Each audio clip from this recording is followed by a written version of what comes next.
faculty, ministers, excellencies, and my dear students. It's a rare honor to accept this on behalf of Malaysia, who is striving hard. It's an honor for all Malaysians and peace-loving people of the world who believe in justice, in peace, and accept humbly. Thank you very much, Rakyat Tukono.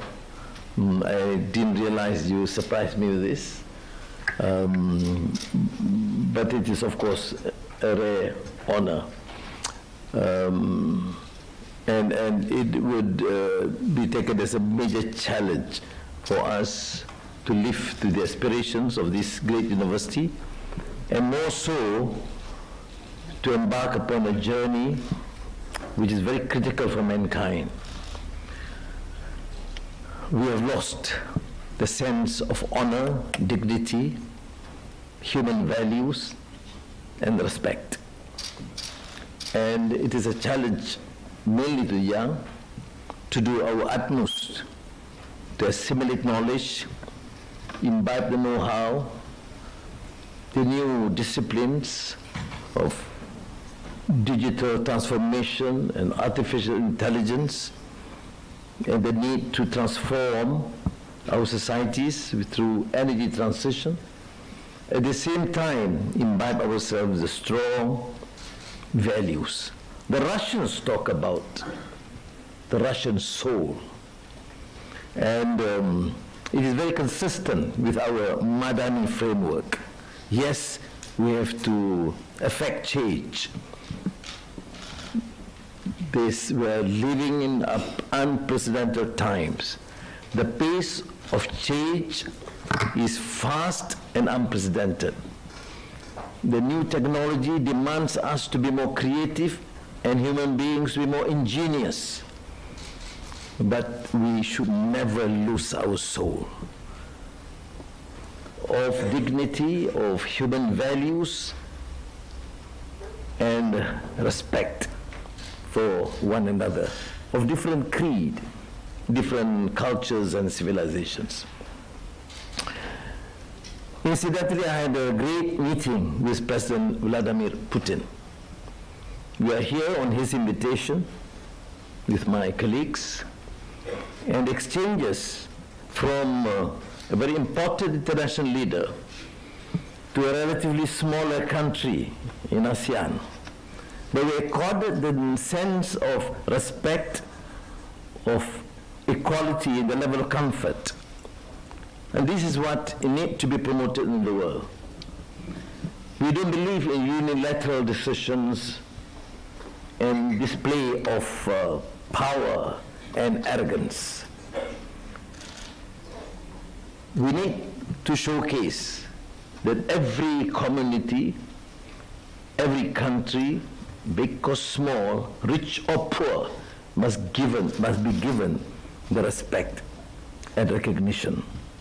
I therefore take this opportunity in this great university, Magimo, to thank the President, the people of Russia, for that sense of recognition and respect, and belief that we have to work together. We can only work together if we do respect the differences, cultural, religious. And of course, incidentally, there was this joke about the throne. And Putin in more relaxed manner. I don't see him relaxed many ways, but yesterday he was relaxed. He was asking me, he said, Pierre Manoir, you see the three thrones, three seats in that throne. Of course, I see the emperor or the Tsar is in the center. And the Tsarina probably on the right. So he said, but on the left, second wife. Then he laughed. He said, you see, you think as a Muslim, you only talk about wives. I said, no. I said, I maintain I still have one wife. I don't encourage people to have too many wives. He's tough enough to control and discipline one wife. Don't tell my wife that, please. So he said, no, on the left is the mother, Queen Mother, whatever. And then he, on the way to the press conference, he whispered, he said, can I tell this story? I said, what story? About the wife. But this is President Putin, whom I reflect to be very stern and serious. So I said, of course, Mr. President. I wasn't sure how he's going to tell the story. So after the initial remarks on trade, investments, artificial intelligence, energy transition, collaboration, higher education, in language, etc., he said to me, I'll say it. So then he went on to say that, oh no, of course it's viral. And then, it's interesting enough, I had to respond because my wife would certainly follow that. I'd be in trouble. So I responded, not all Muslims share that view. Of course, it's permitted, but then I still maintain I'm only one wife. And then on the way out, we were talking, and then he said, why do we take a photograph in front of the throne? So we did, the two of us with the 3 thrones, or seats. And then he said, you know something? I rarely joke in public. I said, well, that shows the human side of Putin. And I'm sure we rejoice with that. And I feel, of course, extremely glad that we have been very engaging and trusting, and feel that we can be true great friends. So it augurs well for the Russian Federation, Malaysia, and of course I will share this with my colleagues in ASEAN. But our discussions will relate to what Dr. Tukunov mentioned, to enhance our bilateral relations, but also to focus on the young, exchange of students, of professors, of researchers, and then to get students here and Russian students also in Malaysia. We have now close to 400 Russian students in Malaysia, but of course 700 Malaysian students here. And many of my colleagues from ASEAN countries have also sent and continue to do so. And thank you very much for having the Bahasa Malaysia or Malay language instructions here in this Megemo. And as you know, at the University of Malaya, we also have Russian language instruction. I don't follow Russian, unfortunately. But that is the I think, need for us to focus when we talk about bilateral relations. This is just not about politics and diplomacy and trade and investments. These are pivotal.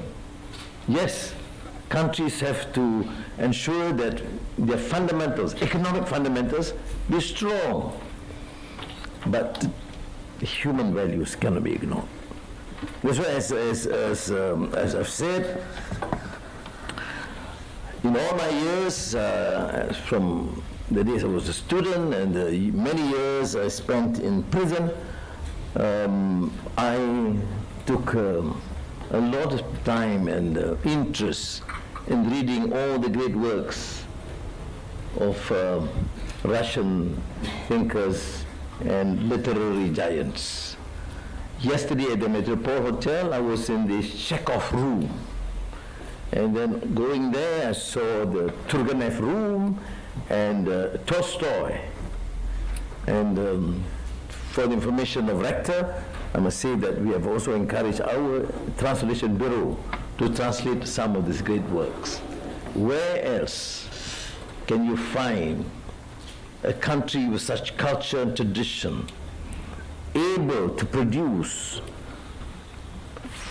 remarkable, phenomenal work of literature, of understanding human strength, depravity, tragedy, and humanity at large?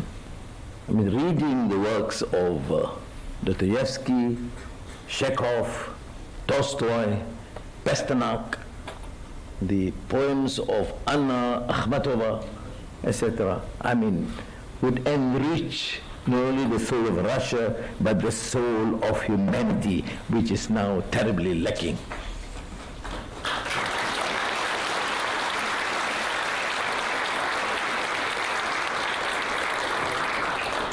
And this is consistent what we talked about polylogue among civilizations. How do you serve the world without any attempt to understand one another, of thinking that you represent the best and therefore tend to be condescending towards the rest? So polylogue among civilizations is not about erasing other cultures or distinctions. It's about recognizing the strength of one another. That's why I used to say, in these post-normal times, often we ignore the importance of these values, intrinsic values of humanity, of justice, of respect. Even how we look at the issues in the world today. You find, for example, utter devastation of Gaza with hardly any effort to redeem the problems. And you can see, for example, the debate when you talk about how do you deal with Ukraine and you deal with Gaza. You see, this contradiction is unacceptable. That is why I say my remarks, I say, how is it that 2 killed in Ukraine is a disaster and 40,000 killed in Gaza is a mistake? So this contradiction must end. I told President Putin that we look forward to this success of these negotiations taking place in Istanbul today. And we support all efforts, initiative to resolve this amicably and peacefully. No country should be used to support design of others. We have to have the patience to deal with it. With President Putin, I even embarked on a very sensitive subject. The shooting of MH17, the Malaysian plane that caused 43 deaths of Malaysians. I mean, people would say, unless you are a true friend, you can't discuss this. And I raised this question as a true friend. I said, how do I respond to this ICAO UN report? And mind you, President Putin shows so much, a great concern of this tragedy. And told me in very clear terms, we should get the bottom of it. Any international effort to resolve this must be done professionally, scientifically. And of course I would accept that. That is a precondition. But to my mind, for a small emerging country in economy like Malaysia, why do I get this courage to ask President Putin? Because I trust him as a friend. And his response was, to me, extremely helpful. He says, no question, it's a major tragedy. There's no question that we will get to the bottom of it. We'll give all the cooperation possible to find out the truth behind this tragedy. Now, but of course you must have credible institutions, independent, professional institution. And it is very complex because countries sometimes expect us to be hard and divisive. So I'm just sharing with you one episode, which is clearly a way where we can work among nations to secure ultimately through peace. And I am very fortunate that I come from the region, Malaysia, and ASEAN, the most peaceful sub-region in the world. And ASEAN, the most vibrant economically, fastest growing economy in the world. Why? There's peace in the region. We establish extremely close relationship with the leaders. Any issue, say Myanmar, we say, well, we have to find consensus. When I decided to go to Bangkok to meet the military junta and the opposition prime minister, the two prime ministers in the same country, I consulted all leaders of ASEAN. Can I do that? Because there was a terrible earthquake, that they need to have a ceasefire, that we need to have humanitarian efforts, and without exception, all of them, Singapore, Philippines, Brunei, Indonesia, Vietnam, Laos, Cambodia, Thailand, all said, please proceed. And after that, I immediately called them to tell them about the level of success and engagement that we have. So I'm not saying that this is due to one country of Malaysia, no, but because of this trust and comradeship and engagement between the leaders of ASEAN. And I'm very fortunate to be given that trust to coordinate the efforts. So, you remember in Fathers and Sons by Turgenev. We sit in the mud, my friend, and reach the stars. Quote. This captures the human condition, grounded in struggle. We sit in the mud, yet reaching with ideals something higher. This is the brutal reality of the world. But also, more importantly, an enduring promise. And because we're living with so much tensions and distrust, despite the so-called initial post-war, post-Cold War, initial security understandings, we still have a problem. Now let us take the great Dostoevsky in Crime and Punishment. Yeah, I'm testing the Russians.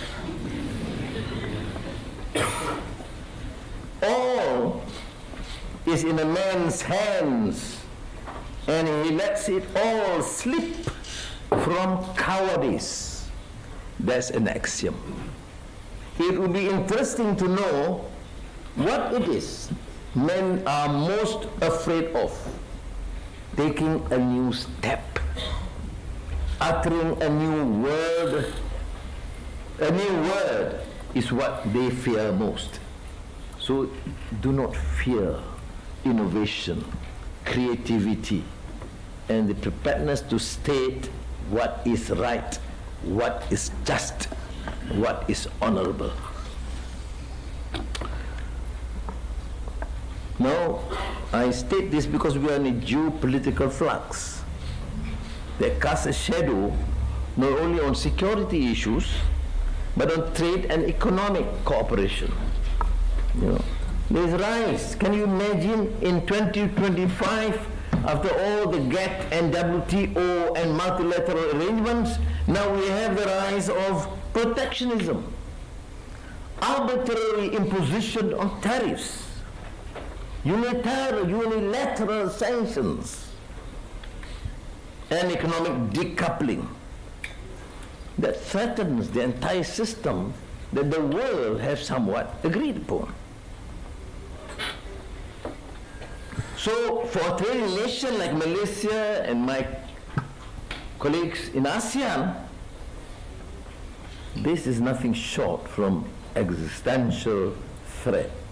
We are a trading nation. We have become one of the hub for semiconductor production chips in the region. And of course there's production, both at the initially the back end now, advanced design, advanced packaging, and suddenly we are threatened with this. So that's why we must continue to promote this sort of understanding in the game, or what? For what? For world order, for understanding, for peace, for collaboration, for open trade. This is essentially why you have an international institution like this. Why Rector Tukanaf, I think this morning alone, told me about at least 6 times about the need to enhance cooperation and collaboration. After this speech, he will say for the 7th time. But he is saying something which is appropriate and pertinent, that the days of protectionism must be over. So it must be a rule-based world order. So I represent my colleagues in ASEAN fostering this issue.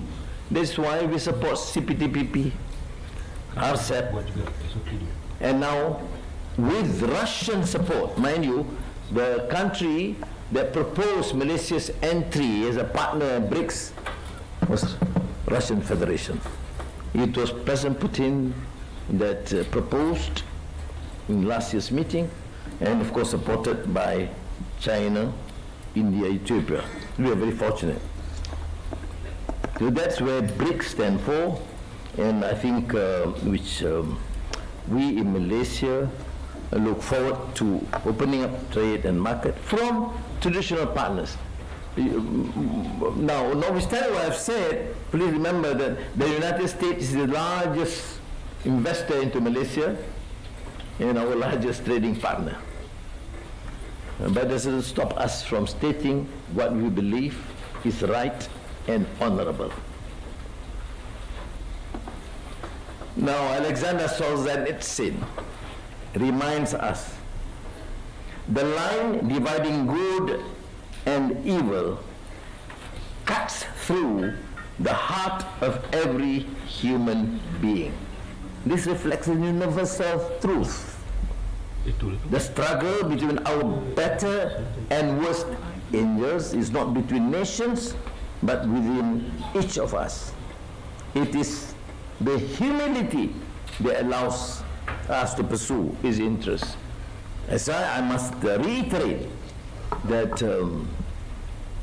personal sense of feeling of satisfaction when meeting hours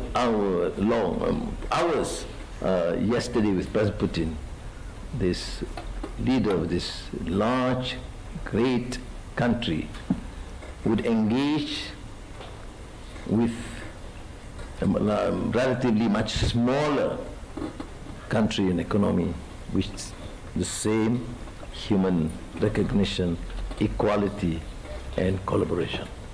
This, to my mind, is a remarkable feat, and I wish these two countries, together with ASEAN, well. But we must not be tempted by despair. History, many of you students learn history, economic history, political history. They are not moved by perfection.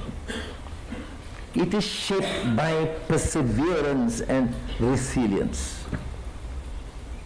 Leadership is the work of patient conviction, to struggle forward when the path is uncertain, to act with courage when clarity is elusive, and to hold fast to hope when it feels most fragile. That is the task before us. Thank you.